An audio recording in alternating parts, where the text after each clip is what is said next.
Ganon, dito naman po tayo muli sa tahanan ni Ate Sister Cyril Pastrana. Opo,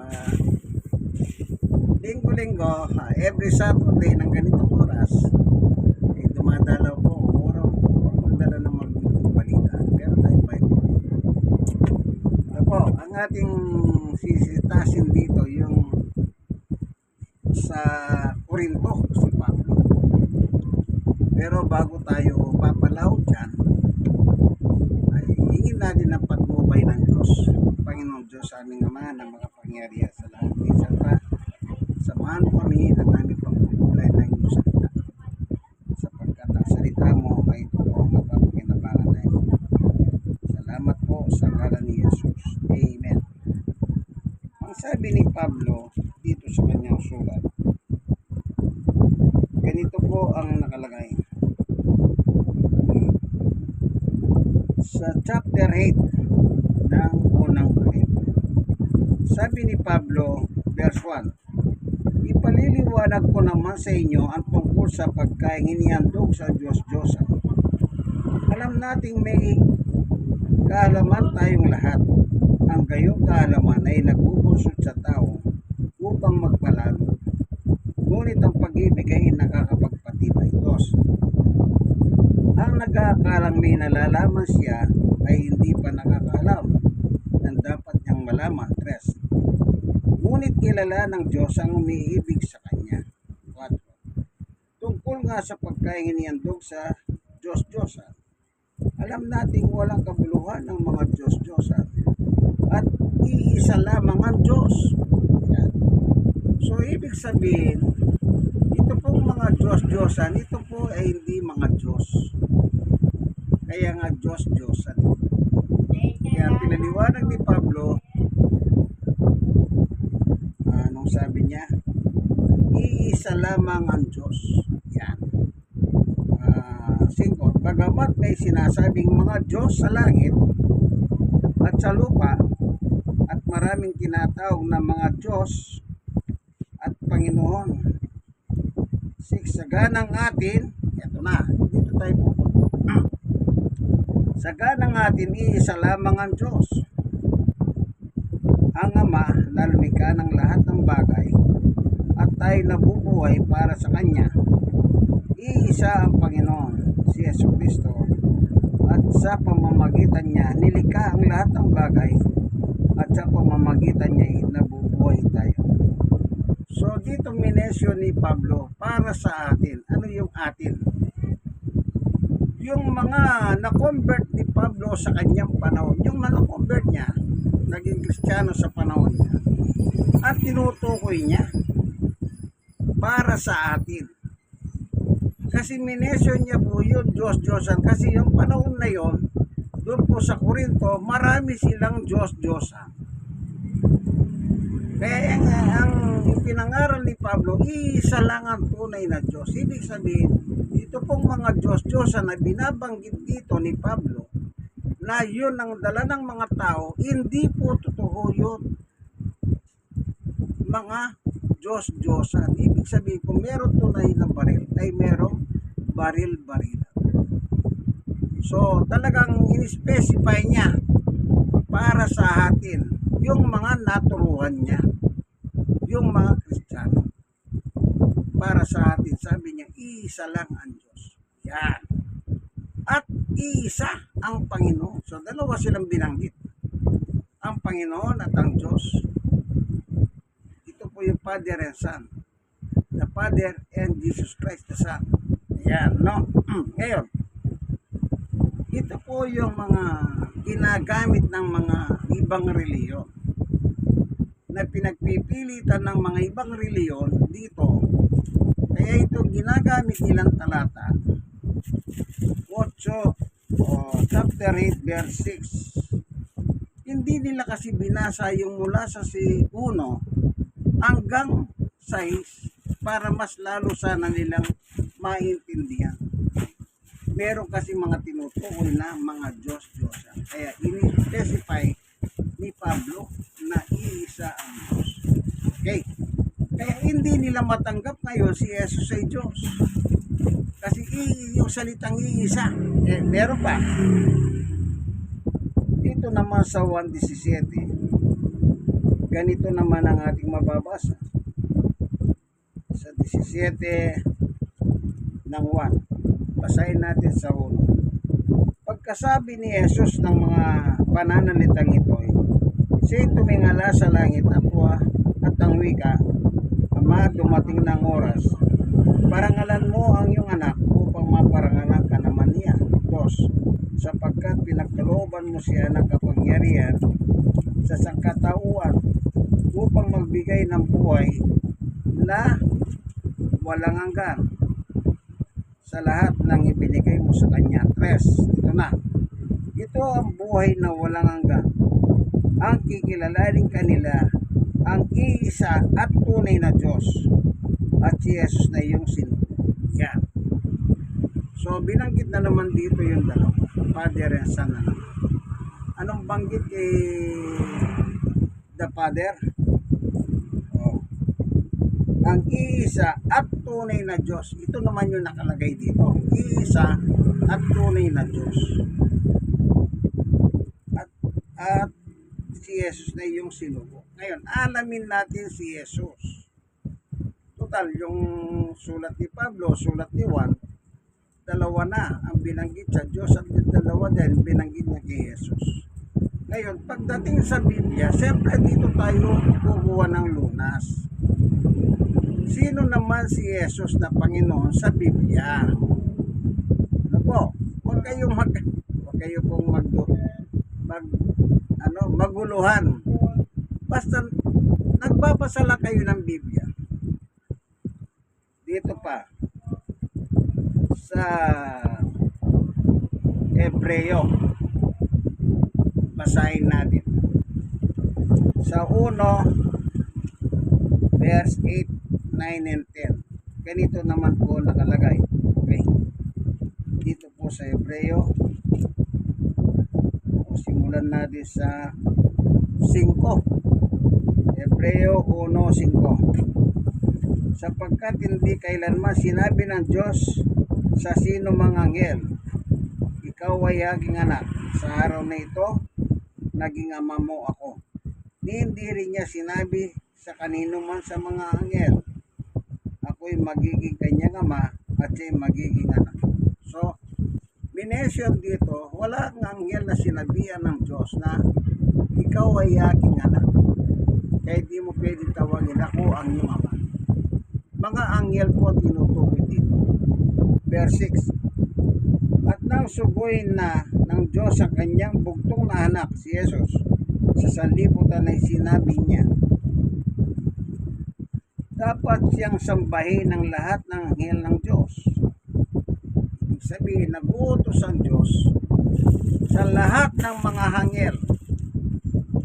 Sasambahin nila si Jesus. Pero itong anghel na si Satanas, ang gusto ni anghel ni Satanas, ibig sabihin, anghel kasi si Satanas, ano? Ang gusto naman ni Satanas, si Jesus ang sasamba sa kanya. O, tingnan natin, ano? Sa Mateo. Ganito naman ang nakalagay.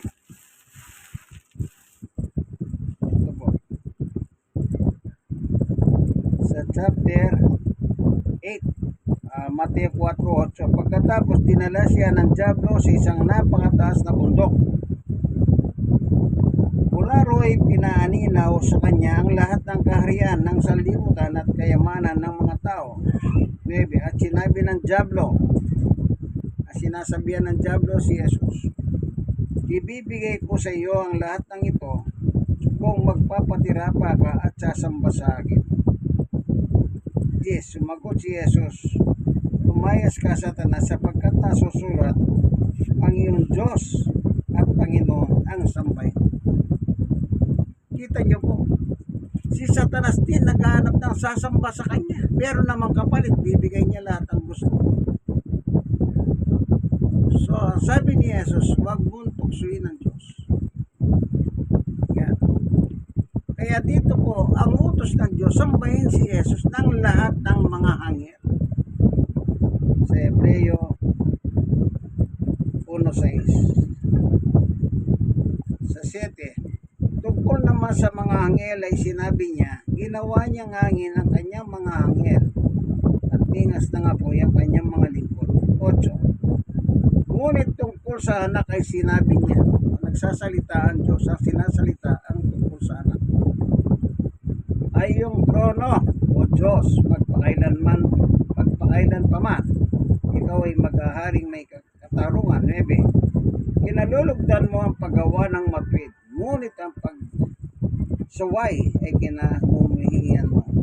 Kaya tinirang ka ng Diyos na iyong Diyos at kinuspos ng kanyang kagalakan. Higit sa mga kasama mo,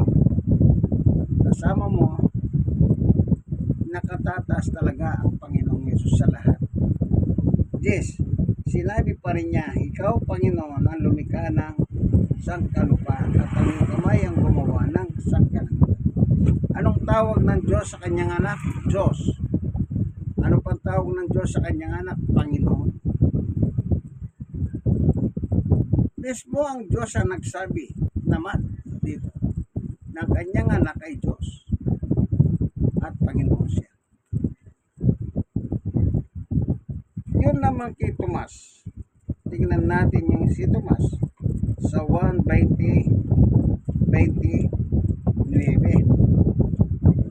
Kasi dito merong diskusyon si Tomas at si Jesus. Sa verse 1 chapter 20 verse 24. Ngunit si Tomas na tinaguriang kambal, isa sa 12 ay wala ro nang dumating si Jesus. 25, kaya sinabi sa kanya ng ibang alagad, nakita namin ang Panginoon. Sumagot si Tomas, hindi ako naniniwala hanggat di ko nakikita ang butas ng mga pako sa kanyang kamay at may suot dito ang aking daliri at hanggat hindi ko may pasok ang aking kamay sa kanyang tagiliran. Makalipas sa 26, makalipas ang 8 araw, muling nagkatipo sa loob ng bahay ang mga alagad. Kasama nila si Tomas. Nakapilid ang mga pinto, ngunit pumasok si Jesus at tumayo sa gitna nila. Sinabi niya, sumainyo ang kapayapaan. 27, saka sinabi kay Tomas, tignan mo ang aking mga kamay at ilapit dito ang iyong daliri. Ipasok mo ang iyong kamay sa aking tagiliran. Huwag ka nang mag-alinlangan, maniwala ka na. 28, sumagot si Tomas, Panginoon ko at Diyos ko. 29, saka sinabi sa kanya ni Jesus, naniniwala ka na ba sapagkat nakita mo ko? Mapalad ang mga naniniwala kahit hindi nila ako nakita. Kita nyo? Anong tawag ni Tomas kay Jesus? Panginoon ko at Diyos ko. Yan ang pananampalataya niya tungkol kay Jesus. Panginoon si Jesus sa kanya at Diyos pa si Jesus sa kanya. Hindi sinabi ni Tomas, Panginoon nating lahat, Diyos nating lahat. Hindi. Panginoon ko at Diyos ko. Hindi sa kanya lang. So maliwanag po sa bawat talatang binabasa natin, napapanggit po si Jesus at ang Diyos. Dito naman sa unang 1:5, ating alamin sino naman si Jesus dito. Ganito po ang mababasa. Sa unang 1, chapter 1, verse 1.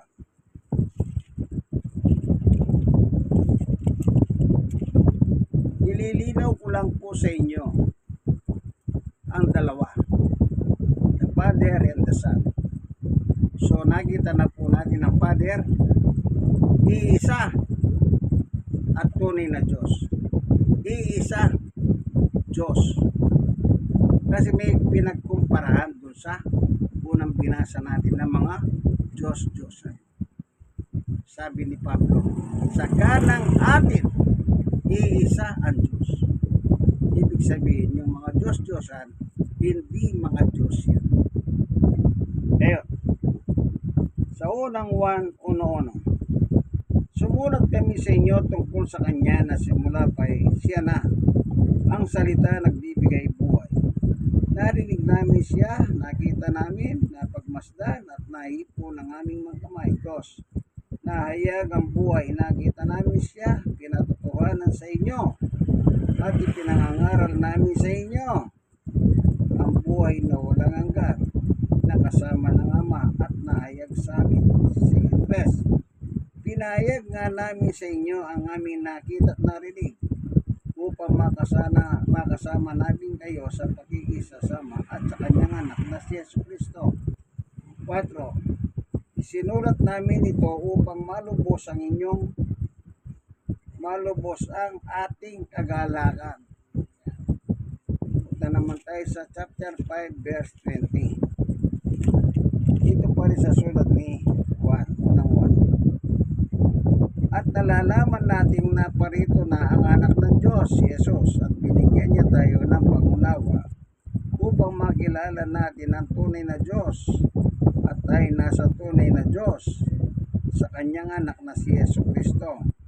Siya ang tunay na Diyos at buhay na walang hanggan. Tunay na Diyos ba si Jesus? O ayon dito sa nakasulat. Wala tayong binabago rito. Ang Diyos nga nagsabi, O Diyos, tinawag niyang Diyos ang kanyang anak. Parang hindi ka maniniwalang si Jesus ay Diyos. Hindi siya yung Ama. Yung iba naman sabi nila, siya rin daw ang Ama. Hindi. Iba yung Ama, iba yung anak. Anak siya ng Diyos. Kaya siya ay Diyos bilang anak ng Diyos. Parang tayo pong mga tao. At tatay natin, nanay natin, tao sila. Nang sila po ay nag-animon, tayo naging bunga. Tao tayo kasi tao sila. Parang mga hayop din yan. Yung kalabaw, pag nanganak kalabaw. Yung halaman, yung saging, pag nagsuwi, saging din yan. Ganyan din po ang tao. Pagdating naman sa Diyos at anak, sila po ay father and son, natural. Kung ang Diyos ay Diyos, natural ang anak ay Diyos din sa pagiging anak. Ngayon, kung sasabihin mo, hindi Diyos si Jesus, tao, ay lalabas. Ang Diyos pala sa langit ay tao. Naalala niyo yung sinabi niya sa Mateo 6:9? Ganito kayo manalangin, Ama namin nasa langit ka, sambahin ang ngalan mo. Tagasaan daw po ang Diyos, langit. Meron bang tao sa langit? Wala. Wala. O, tignan natin ang sulat ni Jesus. 13 ng 1. Ganito po ang nakasulat. Walang umakyat sa langit kundi ang bumaba mula sa langit, ang anak ng tao. Wala daw umakyat sa langit kundi yung bumaba. 6 ng 1. Ganito po naman ang nakasulat. 38.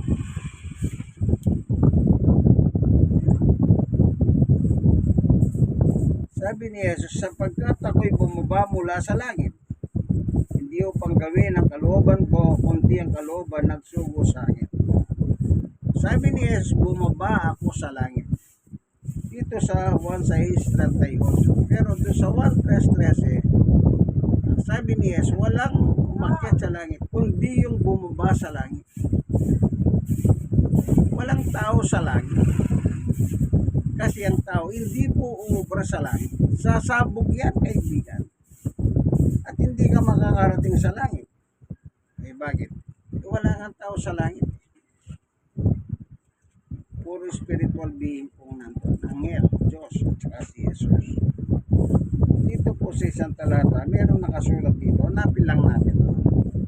Sinasabi ng tungkol dyan sa ganyan. Para wag po tayong masyadong maguluhan. Sabi po rito sa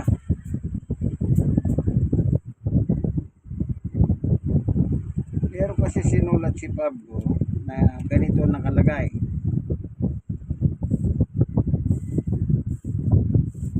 Ito, medyo mababa pero matututo tayo. Sa unang Korinto chapter 15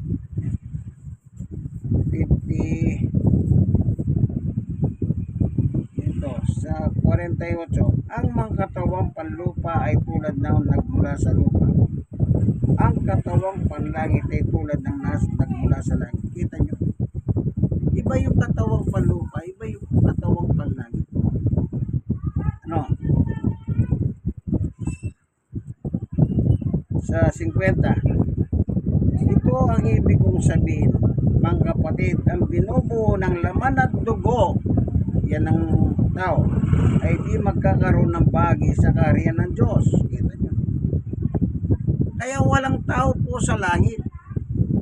Ito paliwanag ni Juan, laman at dugo. Sino yun? Tao yun. At sa kanyang katawang palupa, di maaaring magmana ng buhay na walang. So maliwanag, wala po talagang laman at dugo sa langit o tao. O dagdagan natin yan, susugan natin yan. Panguli, Hebreo 2:14. Nag-aaral po tayo, hindi tayo nagmamayabang. Nagbabasa tayo ng Biblia. 2:14. Ganito naman ang nakalagay tungkol sa tao. Ya mga anak na tinutukoy niya ay tao, naging tao rin si Jesus tulad nila. May laman at dugo. Ano daw po yung tao? May laman at dugo. Mahirap po bang unawahan yan? Hindi. Sabi ni Pablo, hindi pwedeng magmana yung laman at dugo sa kaharian ng langit. Hindi talaga po pwede ang tao sa langit na meron siyang laman at dugo. Yung nakatira po sa langit ay mga spiritual being. Ang Diyos, si Jesus, mga anghel. Lagi niyo po tatandaan yan. Huwag kayong maniwala sa mga mapaglilang na nagtuturo na si Jesus daw hindi Diyos. Binasa natin letra por letra. Wala naman tayong binawas. Bible ito. Ang mahirap dahil hindi po nila matanggap si Jesus Diyos kung ano sinasabi nila. Binabaluktot po yung nakasulat sa Biblia. Akala mo biglang galing. Pero totoo, wala naman talagang kagaling-galing. Sige po, ito may kaibigan Jesus, Brother Manny Bautista, siya ng Pusig, Sister Sharet. Nasa Barangay 96, Sonit, Tondo, Manila. God bless us all.